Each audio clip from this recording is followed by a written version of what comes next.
Baik kakak-kakak yang luar biasa peserta KMD, dimanapun Anda berada, kita kali ini akan mendengarkan dari Kak Nani dari Malang yang akan menyampaikan materi yang luar biasa menarik. Tentunya kakak-kakak peserta KMD tentu akan menantikan, tentu akan merasa, hebat sekali Kak Nani. Penasaran kan? Iya. Mari kita sambut Kak Nani dari Malang yang akan menyampaikan postur pembina. Silakan Kak Nani.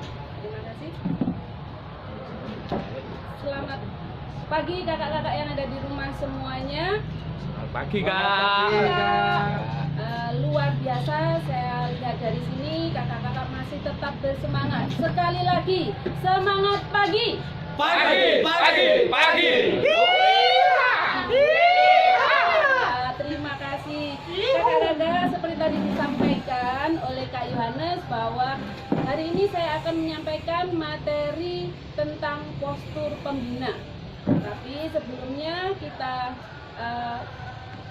saya ingatkan dulu, karena kita melalui Zoom ini, maka mikrofon tolong di-unmute dulu sehingga nanti semuanya nyaman untuk mendengarkan. Setelah itu aturan berikutnya, ketika ingin bertanya, kakak-kakak diberi kesempatan pada saat bertanya dengan mengklik tombol raise hand yang ada di pojok bawah, ada more di situ. Jadi supaya nyaman semuanya, kita taati peraturan. Baik kakak-kakak, sebelum kita lanjutkan, tentunya kita perlu untuk berkenalan. Karena jarak jauh, saya dulu yang memperkenalkan diri. Seperti tadi disampaikan sebelumnya, nama saya Nani, saya dari Malang. Nanti kakak-kakak kalau berkunjung ke Malang bisa mampir ke rumah saya. Saya berada di area Bandara Abdurrahman Saleh. Jadi kalau turun dari bandara bisa mampir ngopi-ngopi dulu. Baik, terima kasih. Nah, berikutnya kakak-kakak, di sini kakak-kakak sebagai peserta KMD merupakan ajang pembekalan untuk calon pembina pramuka. Mungkin dari kakak-kakak ini sudah ada yang membina tapi belum KMD. Berarti syaratnya KMD dulu harus dipenuhi. Karena kita berbicara tentang postur pembina, maka kita harus tahu pembina itu siapa. Nah, salah satu syaratnya adalah memiliki ijazah atau surat sertifikat lulus KMD. Nah, baik. Lalu apakah postur pembina? Nah, di dalam postur pembina saya akan menyampaikan 3 hal penting, yaitu tugas pembina, lalu peran pembina, dan tanggung jawab pembina. Kakak-kakak sebagai pembina pramuka pastinya sudah memiliki gambaran, saya sebagai pembina ini tugasnya apa. Selama ini mungkin sudah dilakukan, meskipun belum semuanya. Kakak-kakak langsung masuk ke materi. Tugas pembina itu adalah yang pertama tentunya memberikan pembinaan. Siapa yang diberi pembinaan? Yaitu anggota pramuka atau pramuka muda. Sedangkan kakak-kakak sebagai pembina disebut anggota dewasa. Pembinaan berfokus pada karakter. Saya tidak akan menjelaskan panjang lebar. Nanti kakak-kakak bisa melihat di modul, membaca di modul yang sudah kakak-kakak miliki, baik itu yang e-modul maupun yang hard copy. Nanti bisa dibuka halaman 75. Di situ ada penjelasan mengenai tugas, peran, dan tanggung jawab pembina. Berikutnya kakak-kakak, tugas pembina yang selanjutnya adalah menerapkan PDK MK. Nah, seperti yang ada di tayangan kakak-kakak di situ ya, menerapkan PDK MK, prinsip dasar kepramukaan dan metode kepramukaan. Nah, sebagai pembina pramuka kita harus paham benar apa PDK MK ya. Sudah dijelaskan pada sesi sebelumnya, nanti kakak-kakak tinggal melihat kembali. Nah, di salah satu poin metode kepramukaan ada yang namanya sistem Among. Nah, menerapkan PDKMK, sistem among dan kiasan dasar menjadi fokus penting sebagai seorang pembina pramuka.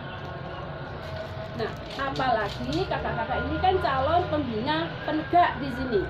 Nah, sistem among di pembina penegak, ya kita menghantarkan anak-anak usia remaja. Tentunya peran kakak sebagai pembina pramuka sangatlah penting. Berikutnya, memberi pengayaan. Kakak-kakak sebagai seorang pembina pramuka, kita harus mampu memberi pengayaan kepada adik-adik peserta didik, terutama di era digital seperti ini. Seorang pembina pramuka harus mampu menguasai IT.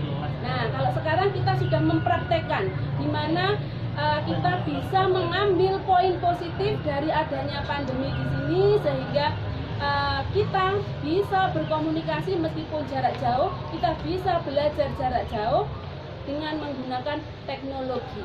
Kita juga bisa menerapkan ini pada adik-adik di pangkalan kita masing-masing.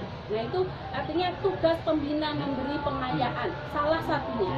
Berikutnya, menghidupkan dan membesarkan budek. Budek ini wilayah kita. Sebagai pembina pramuka, rasa memiliki diutamakan, menghidupkan dan membesarkan gugus depan. Nah, itu kakak-kakak tentang pembina pramuka, tugas-tugasnya. Berikutnya, dalam tayangan slide, kakak-kakak, ya, masih on di sini, tidak mengantuk kan? Coba lambaikan tangannya dulu. Ya, terima kasih. Ya, saya lihat luar biasa kakak-kakak calon pembina. Ya, baik. Tanggung jawab pembina pramuka. Ada dua hal di sini kakak-kakak, yaitu dalam tugasnya sebagai pembina di dalam sebuah pangkalan atau gugus depan.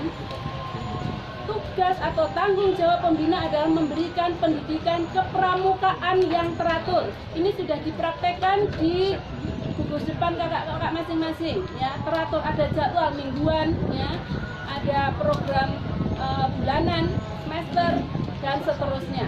Yaitu pendidikan kepramukaan yang teratur. Dan sekali lagi, tanggung jawab pembina pramuka adalah menjaga terlaksananya PDKMK. Ini menjadi fokus ya, selalu disebut baik tugas maupun tanggung jawab. Selanjutnya, tugas kakak-kakak sebagai seorang pembina atau tanggung jawab seorang pembina adalah pembinaan mental, moral, fisik, spiritual, emosional, dan intelektual. Karena seperti kita ketahui bahwa gerakan pramuka adalah gerakan pembangunan karakter yang tentunya di era sekarang ini, ya, sampai dengan saat ini pemerintah juga menetapkan fokus pembinaan karakter bangsa, sehingga pramuka akhirnya bisa masuk ke sistem pendidikan nasional sebagai ekstrakurikuler wajib. Ini luar biasa kakak-kakak. Kakak-kakak yang berada dalam kursus ini, ya, mempunyai kesempatan untuk membangun karakter bangsa. Kakak-kakak ini kakak-kakak yang hebat, ya. Berikutnya, terwujudnya karakter peserta didik merupakan hasil dari pembinaan mental yang dilakukan oleh kakak-kakak. Berikutnya, tanggung jawab pembina pramuka yang kedua adalah dalam pengabdiannya tentu saja kita mempertanggungjawabkan segala perbuatan kita kepada Tuhan Yang Maha Esa. Segala yang kita lakukan untuk peserta didik, kita harus bertanggung jawab kepada Tuhan Yang Maha Esa. Yang kedua, kita harus bertanggung jawab kepada masyarakat. Hasil atau produk pendidikan kepramukaan harus bisa dipertanggungjawabkan di masyarakat. Masyarakat harus tahu, oh ini produk pramuka. Karakternya terlihat jelas, kemandiriannya, kepemimpinannya, dan lain-lain terlihat jelas. Berikutnya, bertanggung jawab terhadap gugus depan. Seperti tadi disebutkan, kita punya tugas untuk menghidupkan dan mengembangkan gugus depan. Kakak-kakak sebagai pembina pramuka juga bertanggung jawab terhadap gugus depan masing-masing. Yang terakhir, kakak-kakak bertanggung jawab terhadap diri sendiri.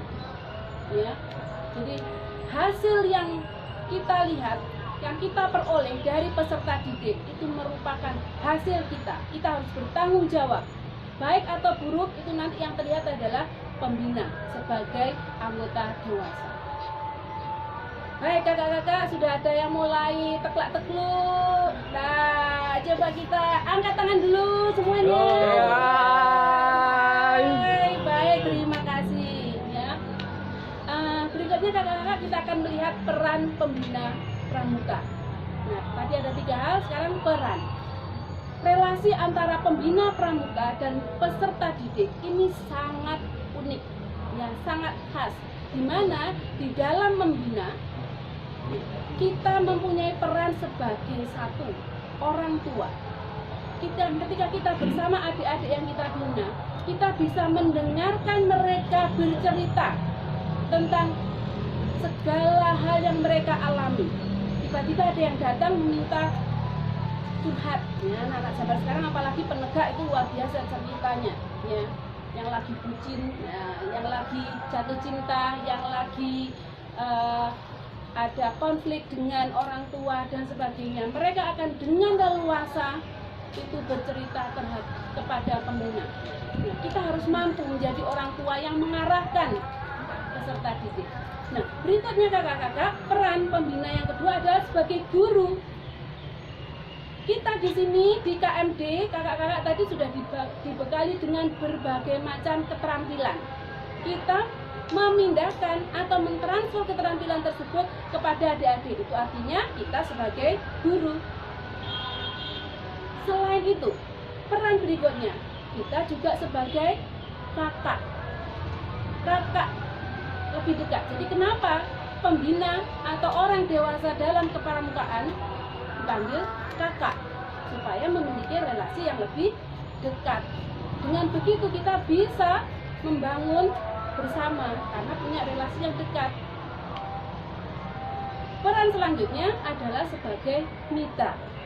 Kakak-kakak di pramuka penegak, pembina pramuka bisa bekerja bersama-sama dengan anak-anak. Namanya bermitra, saling melengkapi dalam menyelesaikan sebuah kegiatan. Ya. Yang berikutnya kakak-kakak, seorang pembina pramuka juga memiliki peran sebagai seorang konsultan. Kalau di dalam satuan, ya, di dalam satuan penegak ada dewan ambalan, dan ada anggota, ya. Lalu ada yang namanya dewan kehormatan. Nah, dewan kehormatan ini perannya sebagai konsultan. Nanti harus menjadi konsultan yang bijak, yang memberikan solusi. Ya, jadi pembina pramuka harus solutif, harus solutif katanya ya. Ya baik. Berikutnya peran pembina sebagai seorang motivator. Dunia penegak ini dunia anak-anak tingkat remaja yang sudah mulai rumit, ya, yang mulai banyak konflik. Ya. Kita sebagai seorang pembina harus mampu menjadi seorang motivator yang memacu anak-anak untuk bisa bangkit dari segala keterpurukan. Selanjutnya, kita bisa juga berperan sebagai seorang fasilitator. Kalau ada permasalahan di antara adik-adik peserta didik, adik-adik penegak, kita bisa menjadi fasilitator, membantu, memfasilitasi. Kalau mereka mau belajar apa, kita juga bisa memfasilitasi dengan menyampaikan materi dan yang lainnya. Baik kakak-kakak, itu kira-kira yang bisa saya sampaikan mengenai tugas, tanggung jawab, dan peran seorang pembina pramuka, terutama pramuka penegak. Seperti yang tadi saya sampaikan, ya, kalau ada yang ingin bertanya, silahkan pencet di situ ada raise hand, kakak-kakak. Baik, kalau tidak ada, ya, langsung saya akhiri. Nanti ada penugasan yang akan saya kirim lewat WA grup kakak-kakak. Ada durasi waktunya di situ dan tenggat waktu kapan harus mengumpulkan. Terima kasih kakak-kakak. Tetap bersemangat. Salam pramuka. Salam. Demikianlah kakak-kakak peserta KMD yang luar biasa, materi yang disampaikan oleh Kak Nani yang luar biasa pula. Semoga apa yang disampaikan oleh Kak Nani bisa dipahami oleh kakak-kakak peserta KMD. Baik, berikutnya akan disampaikan lagi materi berikutnya. Baik, akhir kata, salam Pramuka. Salam.